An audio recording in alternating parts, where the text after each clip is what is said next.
Hello, everyone, and welcome to another session of the Passenger Experience Conference, a session that deals with the next round of disruptive innovation. And I would like to take some time to reflect on this and what we're going to be discussing here with our esteemed panel. Innovation, entrepreneurship, and product development is a core element of growth in our industry. And during this current health crisis, a lot of companies have taken the opportunity to innovate further. They're eager to shake things up, innovate, and disrupt the status quo of how we're doing business until now.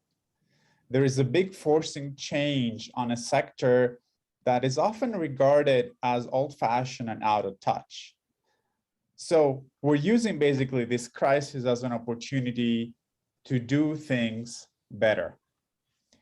We have myriad of examples of companies that have innovated over the last year and a half and continue to be the driving force behind a lot of good change. So without further ado, I would like to welcome our three panelists. Ben Kaufman, Director of Marketing and Communications at JSX. Hi, Ben. Morning.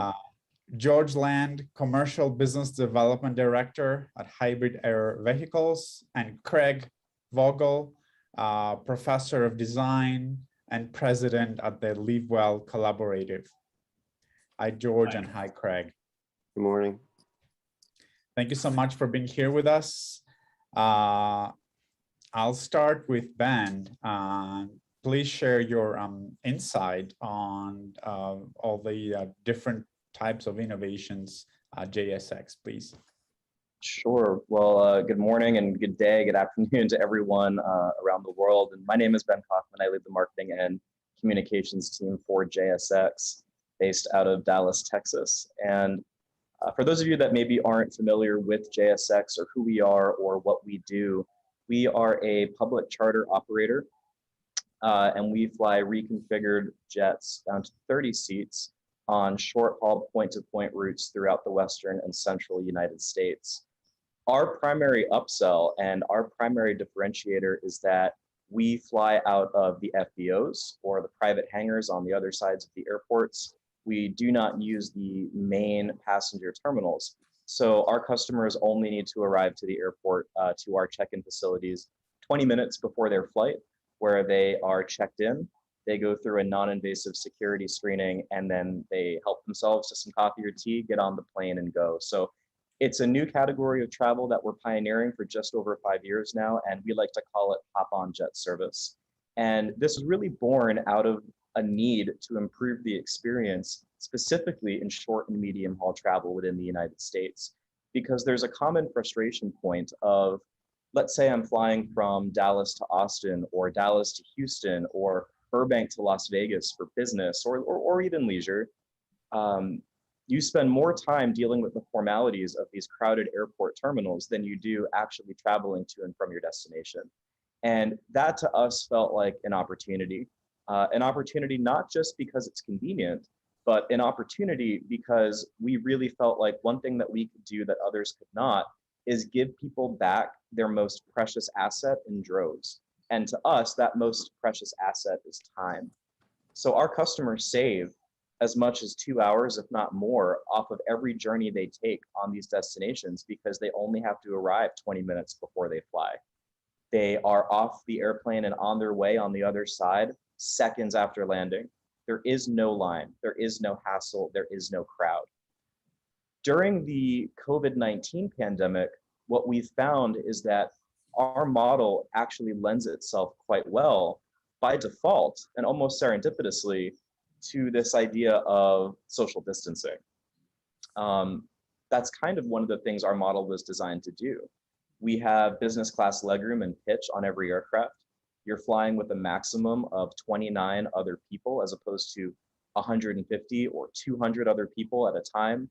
And one of the things that we did on our Embraer 145 jets, which are built for 50 seats, knowing that we have a maximum capacity of 30, is we started toying with the layout of this airplane. we took all of the right precautions in terms of sanitizing and cleaning and disinfecting and installing the HEPA air filters, all of these added touch points that were very common, not just throughout the air carrier industry, but the travel industry at large. And we thought, well, how can we better utilize this space to even further promote social distancing on board the aircraft?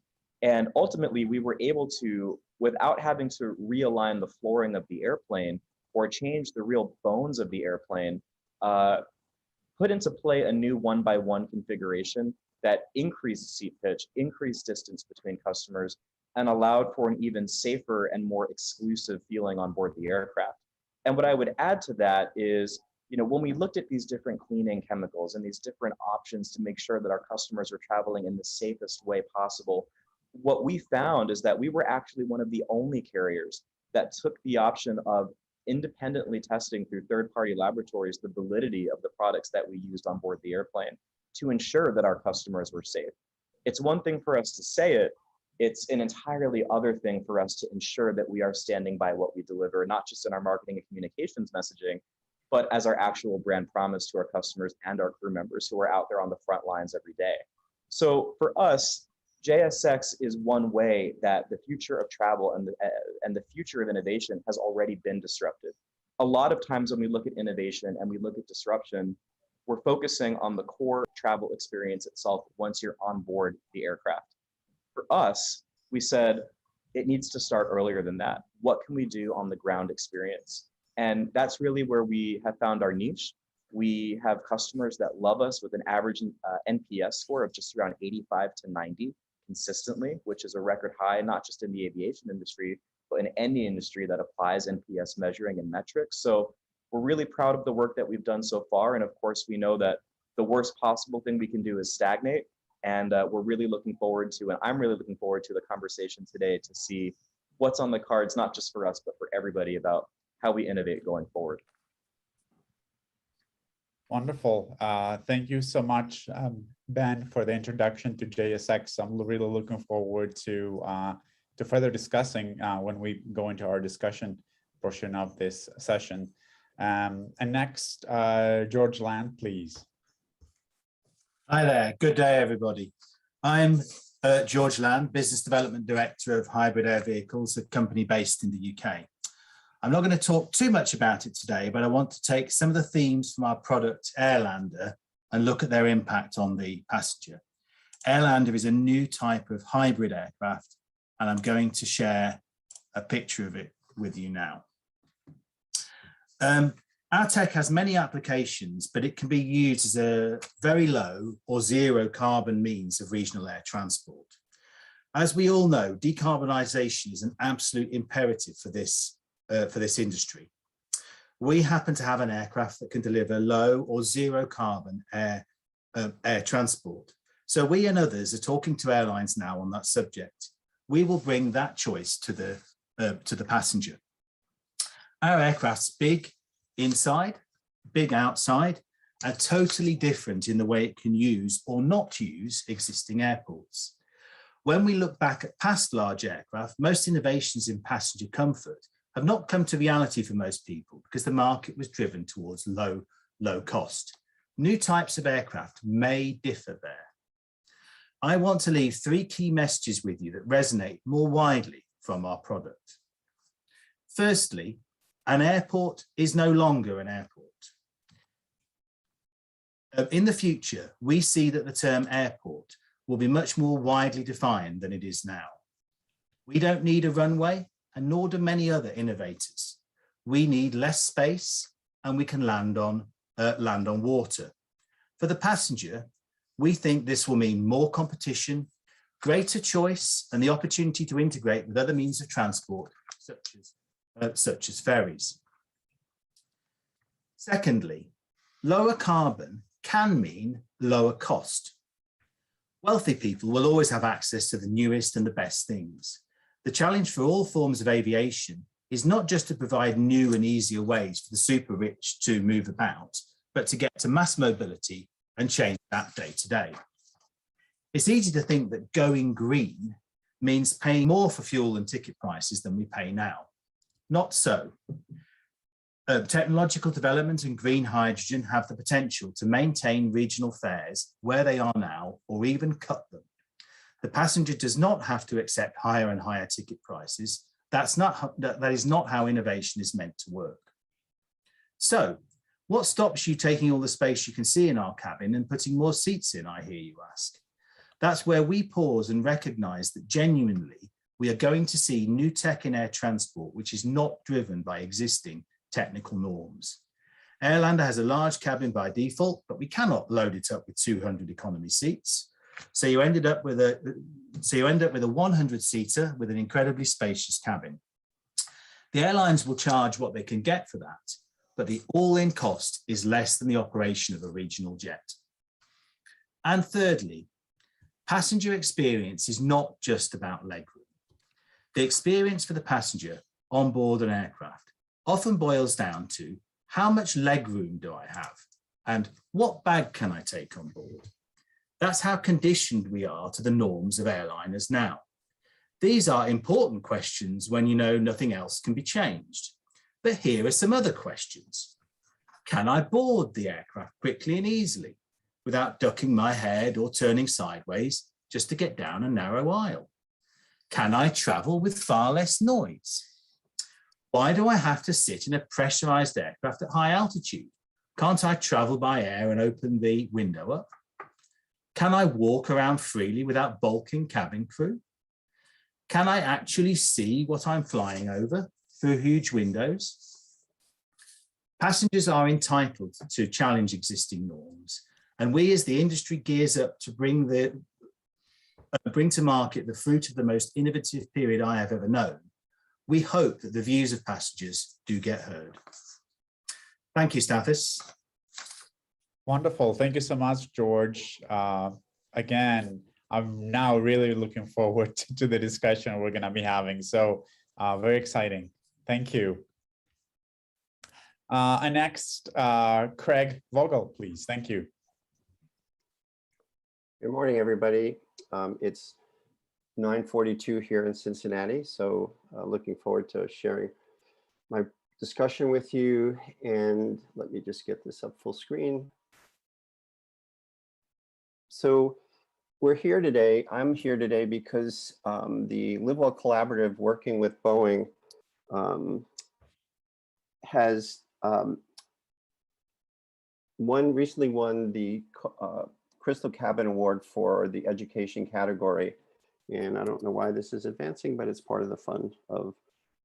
So this was a design that we were asked to look at somewhere between what our first presenter and our last presenter was talking about. This is about the near future, and that's what we're asked to look at usually with Boeing when we take on a project. And so what's next? What's possible in the near future, 3 to 5 years? So this was looking at a whole new concept for elevating economy to a level just below business class and giving more options for business class. So these were the value attributes that we looked at for what was driving this. One of the things I had talked about as a question to talk about today is what's human-centered versus technology-driven? And I think in both presenters before me, they've talked about how we need to accommodate the changing needs of travelers. And so this is an example of how do we create options other than the traditional business class. So this is a look at an open system that would happen as the plane takes off. You see that the seats are in the regular condition. In flight, they open to create this alternative space. So one of the things that's so exciting for us is, and I found while I was at Carnegie Mellon in the last 18 years I've been at Cincinnati, is if you put students, undergraduates, graduates, and different disciplines together in a very good structure to develop innovation, they can see things that no one else can. They're not better or worse than working within a company or a consulting firm, but they have a different eye on the world for many reasons, mainly because they're not inundated with all the extra things that most of us are inundated with once we get into a company. And they're also not wearing the blinders that very often happen for people in companies. And we also have a great person to work with who's our constant contact.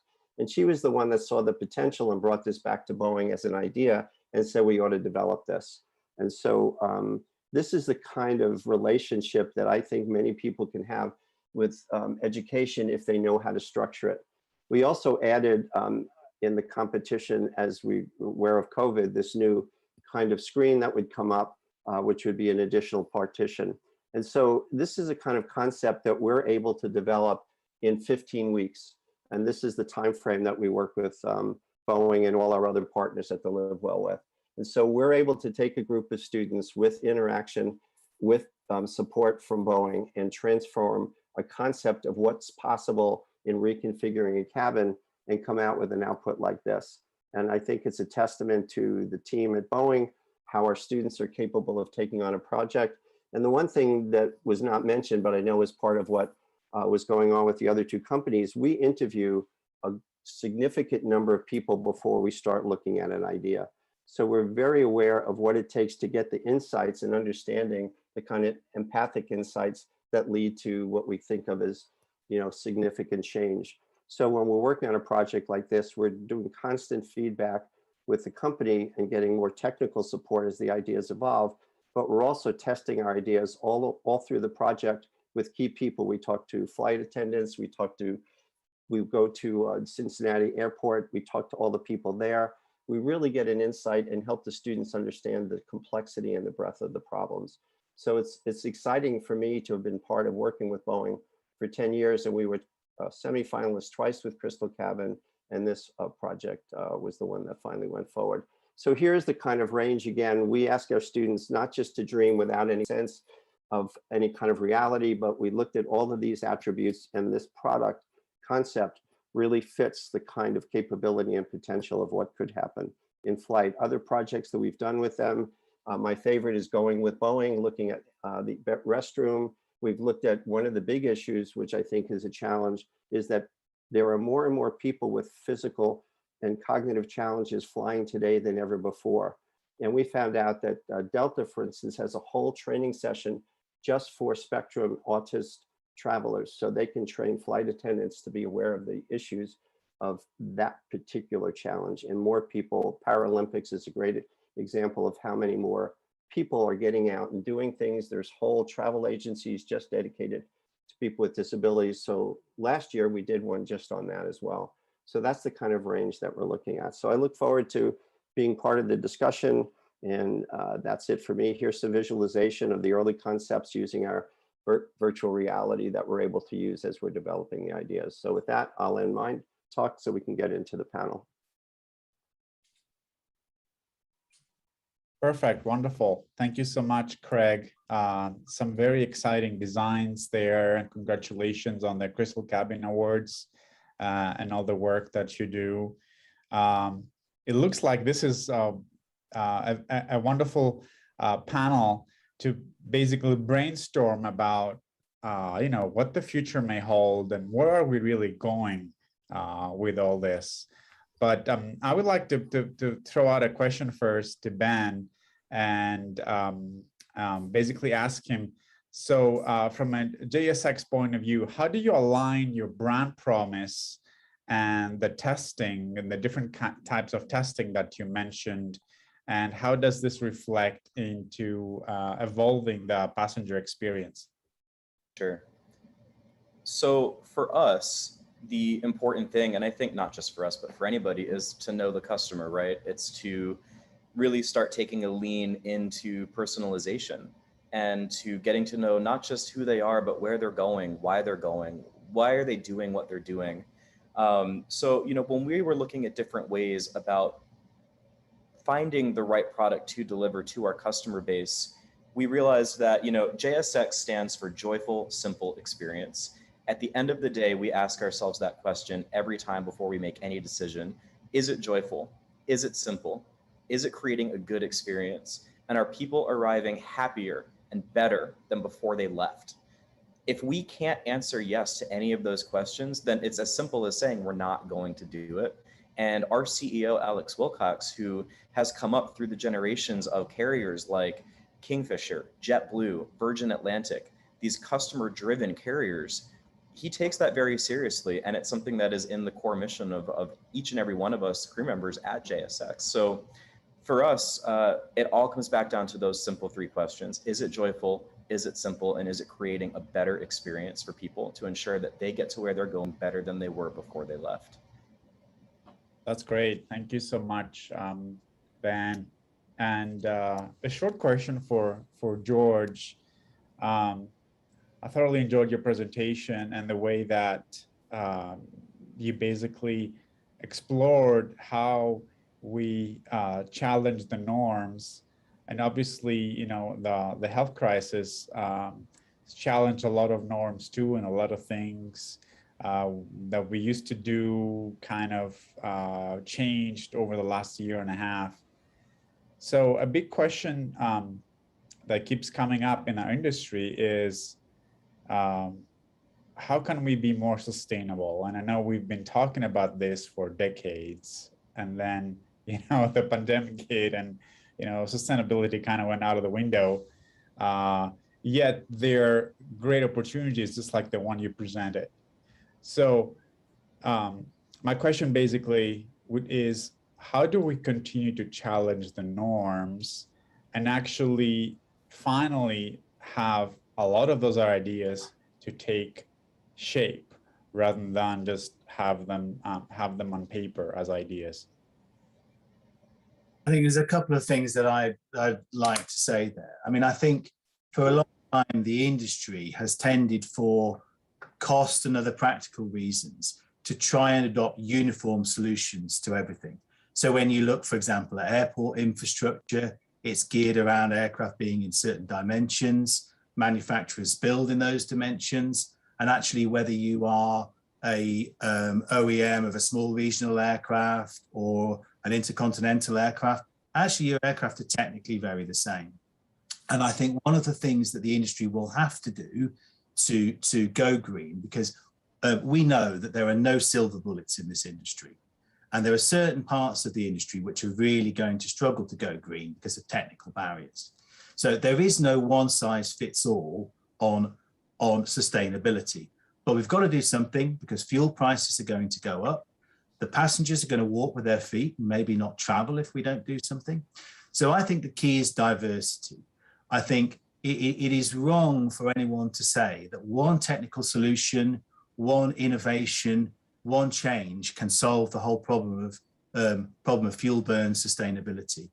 What the industry has to do, and I think it particularly comes to bear when you think about ground infrastructure and airports, we have to embrace the fact that solutions here will be diverse. So there'll be a much less uniform solution to air transport than there is now. So that's the thing that I think is, you know, point number one.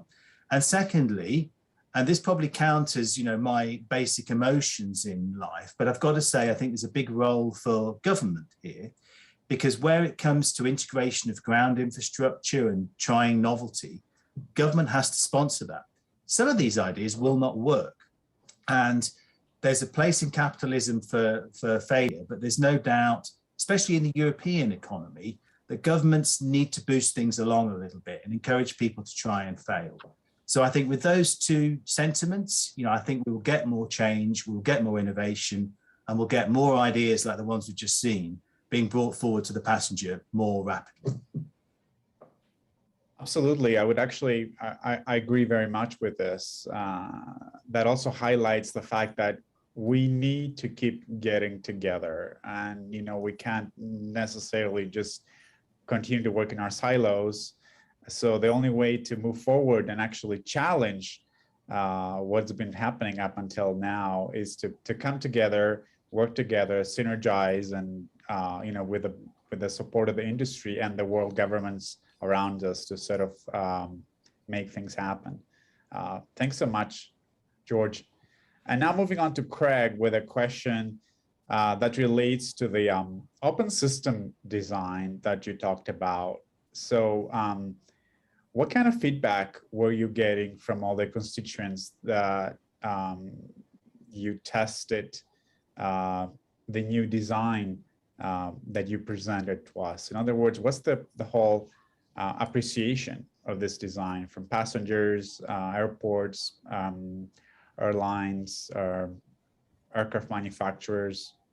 Well, the main airline we work with support of Boeing is Delta, because Delta's got a significant presence here. Then we've talked to other airlines as well. As as we were saying today, that consumers who are flying are so much more aggressive about getting things that are better than they've been. And so there's tremendous drive that way. But the other thing that we tend to do is look at the whole system. So we want to make sure the flight attendants are going to get as much out of an innovation, and the people in the airport are going to get as much out of it as the actual people who are the customer, the end customer. So we get feedback from all of them. One of the best feedback loops we get is the flight attendants, because very often, like nurses, they're the one living with these things, but the one least often talked to about what's going right or wrong. And we can't believe when we don't have traditional interactions with them. We actually meet with them and co-create with them. So a lot of our co-creation comes out of them, a lot about lead business people that we would talk to about what attributes they're looking for.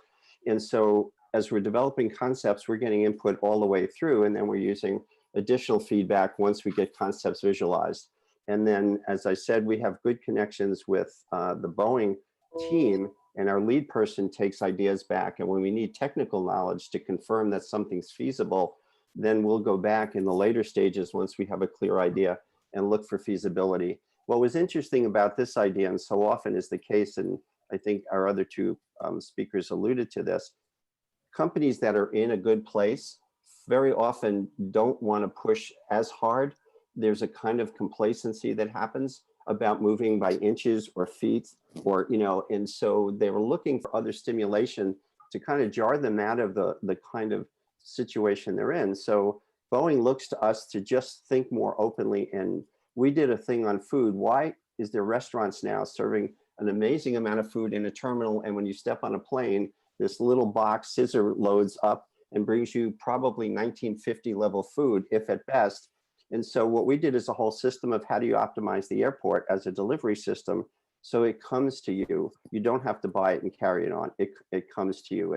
And they've been talking about doing this kind of thing, but they never pushed it through.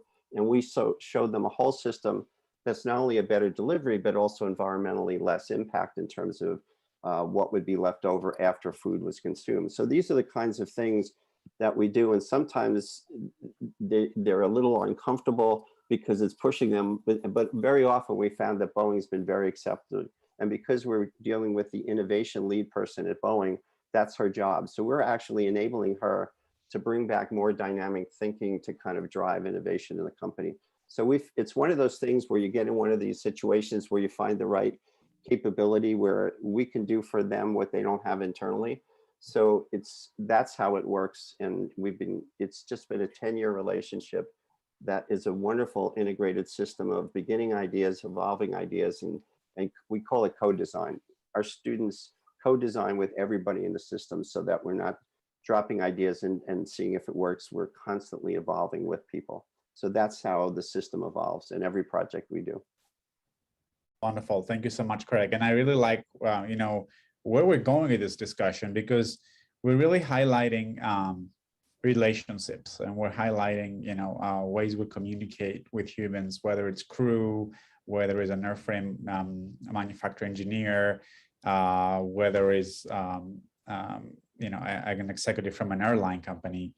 So what do you think should be done so that as an industry, we can be even more inclusive to all the different voices and stakeholders around air travel, so that we basically have exactly what Ben said earlier on, that joy, that excitement that used to happen, that it's not limited anymore to space, exactly as George highlighted, and bigger windows.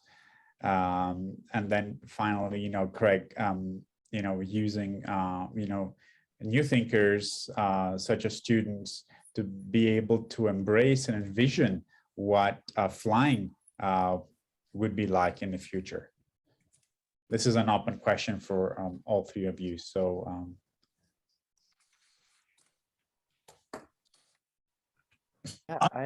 Yeah, go for it, George. I think communications is very key in the wider sense. I think it's very difficult to break outside the sort of primary relationship that the airlines, for example, have with their customers, and probably even airports find this actually, that they struggle to talk to their own customers. So personally, I think that we have such a big opportunity now. We all know the downsides of social media, but when it comes to communication directly with an audience and the introduction of novelties, I really think that the answer's staring us in the face with social media. And the other advantage that it brings is that, frankly, younger people are the future. They are the demographic that is the main user of social media. So I think point one, it's fairly obvious. Social media represents a means of bypassing traditional communication methods. I think the other thing we have to do, and this goes to new types of aircraft and possibly just breaking people out of the mentality of current aviation, we need to communicate with passengers full stop, whether those are road passengers, rail passengers, ferry passengers, or air passengers, because people are choosing to make a journey by a certain mode of transport, and they can be broken out of that, and we can challenge the boundaries of air transport, and maybe even look to expand and eat the ferry's breakfast, or take car journeys out with green aviation. But if you don't address the thing holistically and talk to everybody who's trying to move about, then maybe we will miss something. I think that's a great point. George. Ben, go ahead, please. I have two thoughts on that. And the first one is that I think we have, as an industry, sometimes a fear of ideas and a fear of change, or a fear that it's always been done a certain way. So we have to stay within the parameters of this particular sandbox.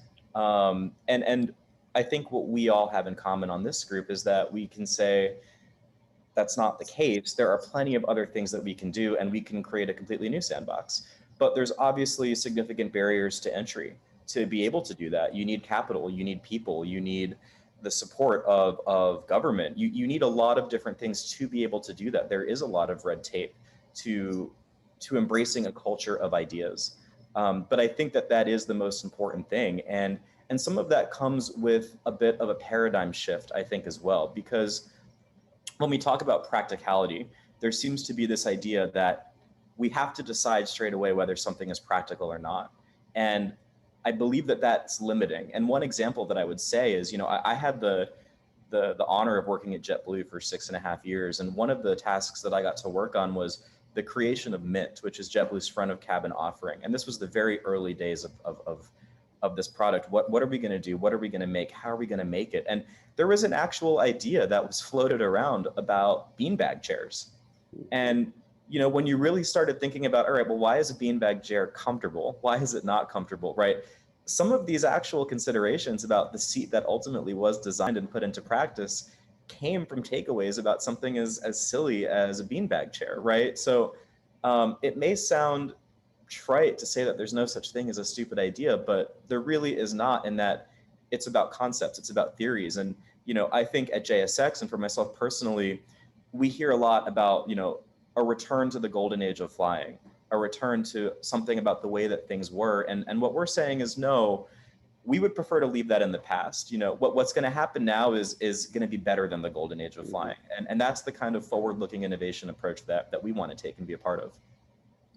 Well, and I know that Embraer, I did my research on that for one of the publications, and how they find the niche of saying, we're not going to compete with large jets that comes out of the military in Brazil, and they figured out how to transform that into this new, smaller, a very well-designed fleet of jets, and you're taking full advantage of that, which again, the larger companies, just like when American car companies had problems making small cars until they realized they had no choice. So the bigger airlines are looking big only, and it's harder for them to think effectively small in the way that you have. So you found a really good niche, and we have in CVG, in Cincinnati, we have that alternative airport right by us, and I've flown out of there, and it's just like you say, you drive up, you park in a parking lot, you walk across the parking lot, and 20 minutes later, you're taking off. So it is a great experience, and I think that's a great insight. I think more of those are going to pop up. I thought was really interesting, George, about the image you showed in the beginning, is, you know, the whole flight of the kind of Zeppelin flight was canceled just because of one stupid decision to put the wrong gas to create a floating device.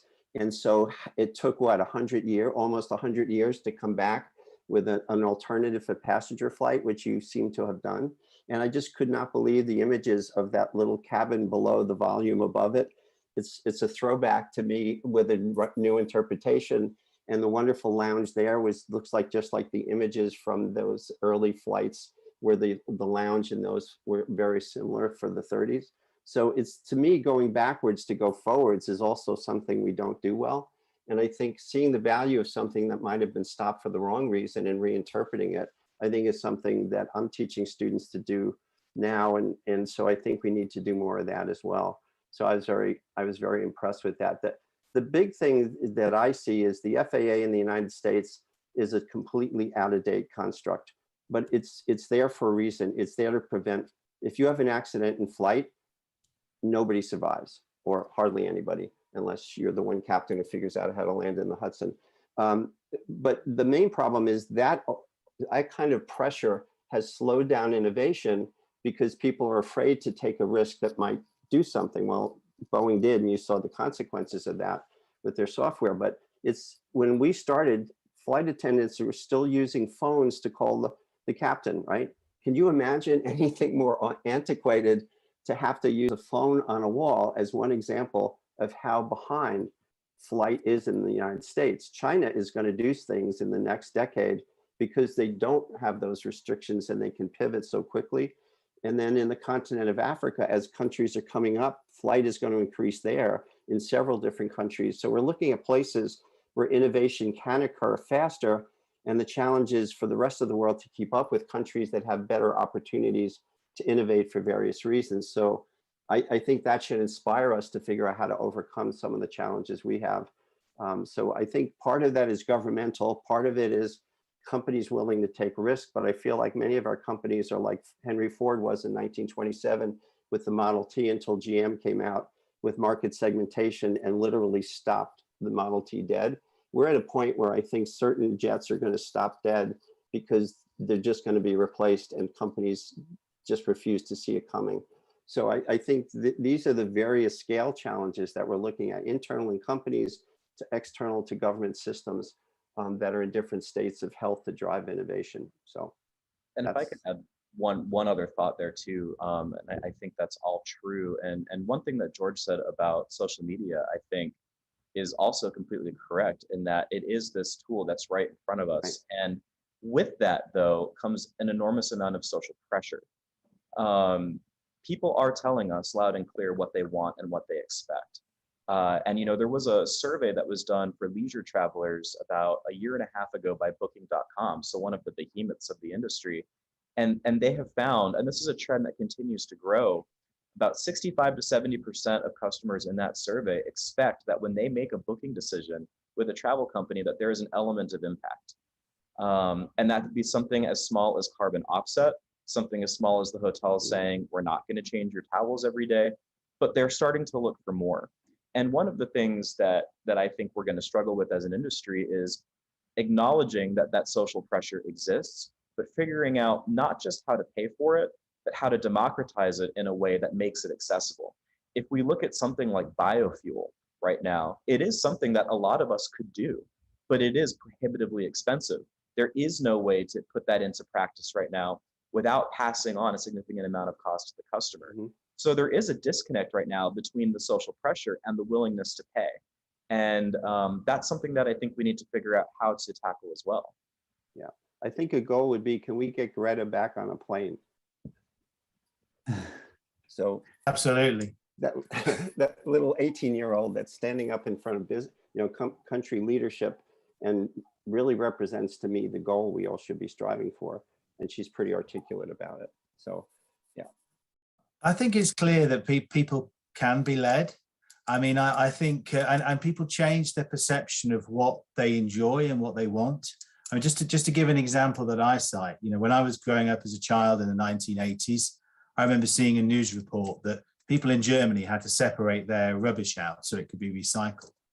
And I remember that that our family reaction was, oh no, that's gross, that's horrible, you're going to mess around with your bins and stuff. And now, worldwide, well, certainly in wealthier countries, we're all doing that. And moreover, we feel guilty if we're not separating our rubbish out so it can be properly recycled. It's something that kids can actually enjoy doing. So I cite that sometimes as an example how people's whole mindset about issues, not just environmental issues, but perceptions of what's acceptable in aviation and what's not, they can be gradually altered, but it takes, I think, constant over communication for that to happen. Yep. Thank you. You've all underlined challenges that we have as an industry, and our industry is a very competitive one. So we often have to deal with governments, we have to deal with the regulatory authorities. So there's a lot of restrictions around innovation. So from your point of view as individuals, how can we basically change things so that we can have real change to be fostered and utilized in our industry from an individual point of view, but also collectively? I think from an OEM point of view and from a corporate point of view, we need to be pretty ruthless, and we need to shop around globally for those places that are willing to try new things out. Now, as an aircraft manufacturer, talking about hybrid air vehicles, our aircraft will be certified in the UK. So we are working with a regulator which adheres to aviation norms. But actually, a lot of our challenges are operational rather than to do with the basic safety of the aircraft. And there, I think a lot comes down to finding those places that are in a condition, willing, funded, and open-minded to try new things out. And we are looking globally now at the best markets for our aircraft, the places with the blankest canvas, the places where they care about the norms were. And I think we ruthlessly find those places, we operate there, we prove things, and then we bring them to the more conservative and more established markets. Thank you. And I agree with what Ben was saying. Most people talk about the fourth industrial revolution, which I think is the wrong term. It's what I call a global digital service economy. And when Apple said we're a service company, we're not a computer company. And Johnny Ives left and went to England to work with Prince Charles, which is pretty amazing. You saw, to me, a fundamental shift. If you look at what Ford is now positioning itself as, they're a power source for life. They're not just getting you from one place to the other. When you get there, you can power your whole experience off of the Ford system, one of their trucks. It's a total repositioning, and you see their description of it, around being more of a complete service of a lifestyle. What we've been talking about is how can companies like Boeing create a dynamic network of other companies they're working with that they're connected to, that create this complete service. So from the booking to the getting to your hotel, the hotel, these new kind of meta systems of companies owning systems as they're a network rather than a one-dimensional player in a system. And so that's all connected with services. And Uber is a great example. Uber didn't invent a new vehicle. They didn't invent moving people. All they did is come up with a software that you could get a vehicle. And that's a software innovation, not a manufacturing innovation. So to me, the word industrial is totally wrong there. And I think that the flight industry, and Ben has been talking about that in the way they deal with their customers, it's so many different ways you can reach customers, and there's so many different services evolving. I think manufacturers need to anticipate service dimension as much as manufacturing dimension. And then also look for these grassroots services that could be totally disruptive, that come out of nowhere, and see them early so they can figure out how to leverage them. And I think that's the name of the game today. It's understanding we're in a global dynamic service system. We don't need to manufacture things the same way. There's no money exchanging direct hands. Everything is done invisibly on your phone or on an iPad or equivalent. And so manufacturing companies haven't made a full shift to that.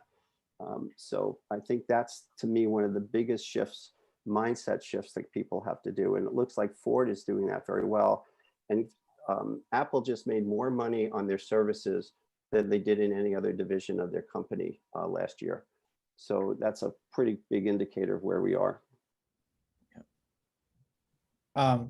So reflecting on your answers, I wanted to ask you, so as an industry, how can we best communicate and promote such innovative ideas in sustainable aviation systems, hybrid air vehicle, and so forth? So what's the best way to go, basically?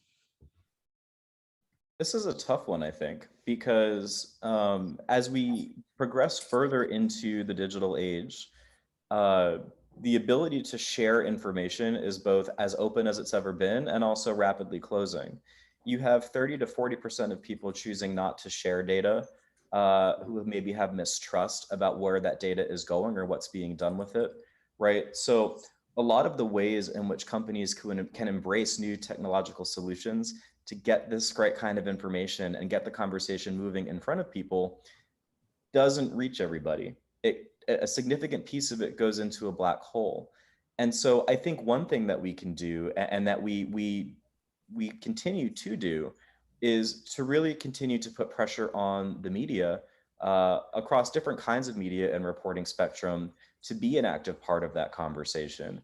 Not just because it's something that maybe will increase the amount of ad revenue they get, but because there's an element of social responsibility and corporate responsibility that comes with having a platform and with having a voice. And so, you know, we continue to put that pressure on those outlets. We continue to put that information on social media. We are in active conversations with multiple vendors of hybrid electric vehicles and aircraft to change over our fleet at JSX in time. But people also need to be willing to receive that information and tell us how they want to receive that information. So it really does work both ways. But from us, I think we have to burn the candle at both ends and shout it loud and clear from the rooftop so that we throw a lot of things at the wall and hopefully the right things stick with the right people in the mediums that they choose to communicate on. Thank you. I think from our point of view, one of the key things that we've learned as an aircraft OEM is that we have to be good at being an aircraft OEM.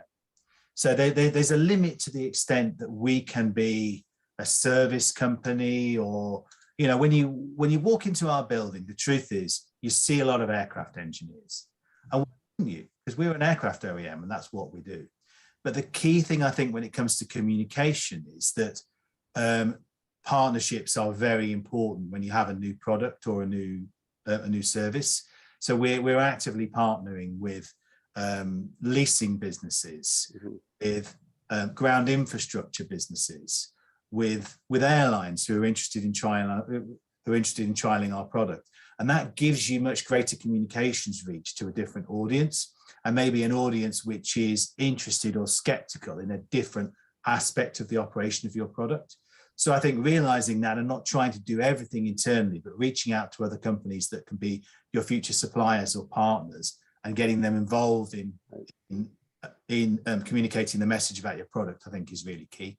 And I think the other key thing, I mean, this is a global industry and people do look internationally, is we just have to demonstrate things. If you can show people that it works here, it's in service here, people are using the product, it's making money, it's, you know, beating customer expectations, then something that's good in Taiwan is good in Tennessee. You know, I think we have to demonstrate things and then carry them globally. If you go on the look at the Starbucks website and show how they create a presence from the coffee you drink to everything that they do in their company to get that coffee to you, but then how they support communities, how they support different kinds of levels of individuals that work for them. It's a pretty dynamic website and a beautiful example of a cultural system company that's looking at the big picture as well as the direct experience. And you're seeing a lot of companies doing this very well. And when we looked at Airbus website, what they've done is they've got a whole section of where they're partnering with the whole airport system. And again, they don't own it. They don't want to buy it. Like you're saying, George, they know now that they have to link with everybody in the system, and they have a whole piece just about that. And I think that kind of scale of relationship is important. When we work with P&G, and P&G is part of an international organization just dealing with the issue of water. So the two-pack challenges for P&G is water in manufacturing and water in the contents of their products that they sell. And they're constantly looking for ways to be more effective. But since this is a global problem for all these companies, they've come together as an international organization just to look at this and share ideas. The problem is that nobody can write about it, because every time someone goes to write about it, newspapers won't print it because they think they're green selling the company. So it was really funny at this conference when a faculty member said, I wanted to write an article, but no one would take it. But there's a lot, I don't know where the air industry is. That I think we need to look at common issues, that we don't worry about competition, that are really in the best interest of everybody, to look at everybody's capability and look at really team solutions that bring together the resources of companies. And I think because, you know, we're gonna, what is it? You can either work together or die separately, is the, you know, a variation on the Ben Franklin concept. And I think we're at a moment where if we can't work as an industry, I'm not in the industry, but I'm secondary related, but if the industry can't find a way to drop the weapons and say, we need a peaceful dialogue on several fundamental issues, I think it's not enough for, no company is good enough on its own. So I think, I don't know if that's happening at all, but I think it really needs to happen if it isn't. Thank you so much. It's certainly a very, very exciting time to work in our industry with everything going on. And we've seen so many innovations, some of which you shared with us today, and thank you for doing so. So there is willingness, great ideas. Yet my question is, with all those ideas of supersonic electric aircraft and so forth, are airlines really ready to take on board those ideas?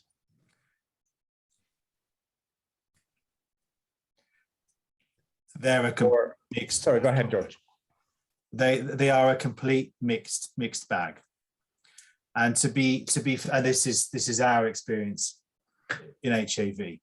And I think what we have to recognize and respect is the fact that we've just gone through an event which is devastating, incredibly difficult for airlines, and they have a right to be preoccupied with their immediate cash flow, the well-being of their passengers and workforce, and their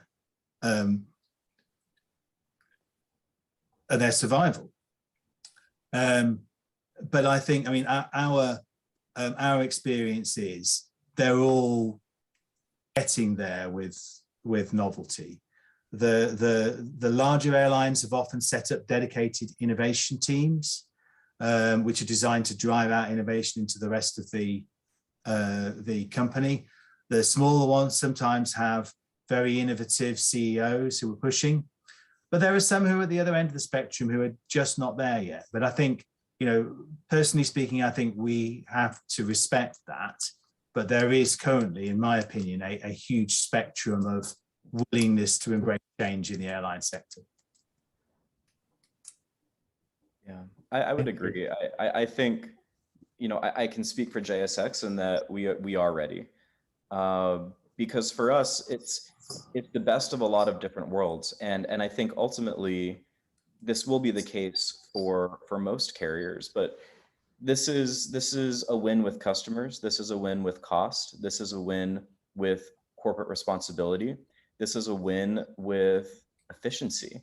You know, this is one of those things where sometimes I think in corporate, we get caught up with short-term investment versus long-term gain.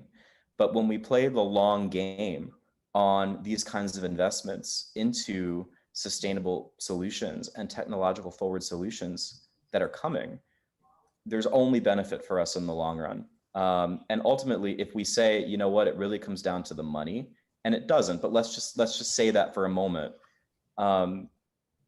in the long run, we have everything to gain because we will have better solutions. And it's not just about the efficiency of let's say, fuel versus electricity. It's about the efficiency of what you're using on the ground. It's the efficiency of how you're using your space. It's the efficiency of your catering cost. It's the efficiency of how much can your crews do in a single day in one duty period, right? There is efficiency to be had across the board. And I would challenge the manufacturers to really start thinking more broadly in the way that they communicate to their potential clients about expanding these efficiencies. It's not just about the investment of the materials. It really is about a full system reset for the entire way that the company operates. Mm-hmm. And I had sent the question about what's human-centered versus technically driven. I do think that this is about really creating human-centered systems that then technology comes to solve. And my favorite definition of design is from Herbert Simon, a Nobel laureate at Carnegie Mellon. He says, design is the changing of existing situations into preferred ones. And the problem has been the definition of existing and preferred. And what we've ended up with is many unintended consequences out of change historically as predicted positives. And our ratio has to get a lot better in terms of creating change that doesn't create unintended consequences. And that creates a new kind of thinking for me. And that's what we're trying to do when we approach opportunities. And so two sectors are really being hurt now is healthcare. And you're looking at healthcare workers, many of them leaving because they have to. The work has turned from being humanitarian to being exhausting. And then in flight attendants, they've gone from, when we interviewed Delta 2 years ago, 18,000 candidates every year to be a flight attendant, to where flight attendants now worry whether they're going to have to be in combat on a flight because someone isn't going to wear a mask. And these are interesting changes that we're seeing in systems that we have to really start to understand the short-term and long-term impact. Deming said it's not people, it's systems that are the cause of poor performance. And our systems have to catch up with the change, and it's really hard. And I would just recommend everybody to read the book, Thank You for Being Late. I think it's one of the most intelligent descriptions of the change we've gone through as a world. And Friedman is one of the best, most intelligent writers about how things change. And I think it's a literacy that we all need to start developing, and how fast change is happening around all of us, and how do we develop better ways of managing speed of change. So I'll stop there. Absolutely, thank you. Yeah, and it looks like what we need is systems design or redesign and process design to be able to handle a lot of the ideas that even yourself shared with us today, and basically being able to move forward because the industry, has not been that fast in adapting and changing things exactly as you highlighted.